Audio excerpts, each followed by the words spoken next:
ସବୁ ପ୍ରତୀକ୍ଷାର ଅନ୍ତ ଘଟିଲା। ଏସିଆ କପ୍ ପାଇଁ ଘୋଷଣା ହେଲା ଟିମ୍ ଇଣ୍ଡିଆ। 15 ଜଣିଆ ଦଳ ଘୋଷଣା ହୋଇଛି। ତେବେ ସୂର୍ଯ୍ୟକୁମାର ଯାଦବଙ୍କ ନେତୃତ୍ୱରେ ମଇଦାନକୁ ଓହ୍ଲାଇବ ଟିମ୍ ଇଣ୍ଡିଆ। ଏସିଆ କପ୍ ଟିମ୍ରେ ଅଧିକାଂଶ ସେହିମାନଙ୍କୁ ସାମିଲ କରାଯାଇଛି ଯାହାଙ୍କୁ ନେଇ ଚର୍ଚ୍ଚା ହେଉଥିଲା। ତଥାପି କିଛି ଦିଗ୍ଗଜ ଖେଳାଳିଙ୍କୁ ମଧ୍ୟ ଟିମ୍ରୁ ବାଦ୍ ଦିଆଯାଇଛି। ସୁମନ ଗିଲଙ୍କ ନାଁକୁ ନେଇ ସବୁଠାରୁ ଅଧିକ ଆଲୋଚନା ହେଉଥିଲା। ତାଙ୍କୁ କେବଳ ଏସିଆ କପ୍ ଟିମ୍ରେ ସ୍ଥାନ ମିଳିନାହିଁ, ବରଂ ତାଙ୍କୁ ଦଳର ଉପ ଅଧିନାୟକ ମଧ୍ୟ କରାଯାଇଛି।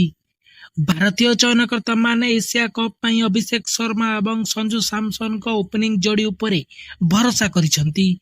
ଓପନର ଅଭିଷେକ ଶର୍ମା ମଧ୍ୟ ଟି-20 ରାଙ୍କିଙ୍ଗରେ ବିଶ୍ୱର ନମ୍ବର 1 ବ୍ୟାଟ୍ସମ୍ୟାନ୍ ଭାବେ ଜଣାଶୁଣା।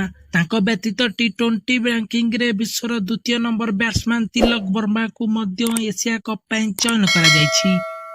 ସଞ୍ଜୁ ସାମସନ, ଅଭିଷେକ ଶର୍ମା ଏବଂ ତିଲକ ବର୍ମା ଟପ୍ ଅର୍ଡରରେ ଥିବା ବେଳେ ମଧ୍ୟକ୍ରମରେ ଅଧିନାୟକ ସୂର୍ଯ୍ୟକୁମାର ଯାଦବଙ୍କ ବ୍ୟତୀତ ହାର୍ଦ୍ଦିକ ପାଣ୍ଡ୍ୟା, ଅକ୍ଷର ପଟେଲ, ରିଙ୍କୁ ସିଂଙ୍କ ଭଳି ଖେଳାଳିଙ୍କୁ ସାମିଲ କରାଯାଇଛି। ଦଳର ଦ୍ୱିତୀୟ ୱିକେଟ୍ କିପର ବ୍ୟାଟ୍ସମ୍ୟାନ୍ ଭାବେ ଜିତେଶ ଶର୍ମାଙ୍କୁ ମଧ୍ୟ ସ୍ଥାନ ମିଳିଛି। ବୋଲିଂ କ୍ଷେତ୍ରରେ ବୁମ୍ରା ଏବଂ ଅର୍ଶଦୀପଙ୍କୁ ପେସ୍ ବୋଲର ଭାବେ ସାମିଲ କରାଯାଇଛି। ସ୍ପିନରକୁ ମଜବୁତ କରିବା ପାଇଁ ବରୁଣ ଚକ୍ରବର୍ତ୍ତୀ ଏବଂ କୁଲଦୀପ ଯାଦବଙ୍କୁ ଏସିଆ କପ୍ ଟିମ୍ରେ ସାମିଲ କରାଯାଇଛି। ତଥାପି ଏମିତି ଅନେକ ଷ୍ଟାର ଖେଳାଳି ଥିଲେ ଯେଉଁମାନଙ୍କୁ ଟିମ୍ରେ ସାମିଲ କରାଯାଇନି। ସେହି ଖେଳାଳିମାନଙ୍କ ମଧ୍ୟରେ ଯଶସ୍ୱୀ ଜୟସ୍ୱାଲ, ଶ୍ରେୟସ ଆୟାର, ୱାଶିଂଟନ ସୁନ୍ଦର, ମହମ୍ମଦ ସିରାଜଙ୍କ ଭଳି ନାମ ଅନ୍ତର୍ଭୁକ୍ତ ଥିଲା।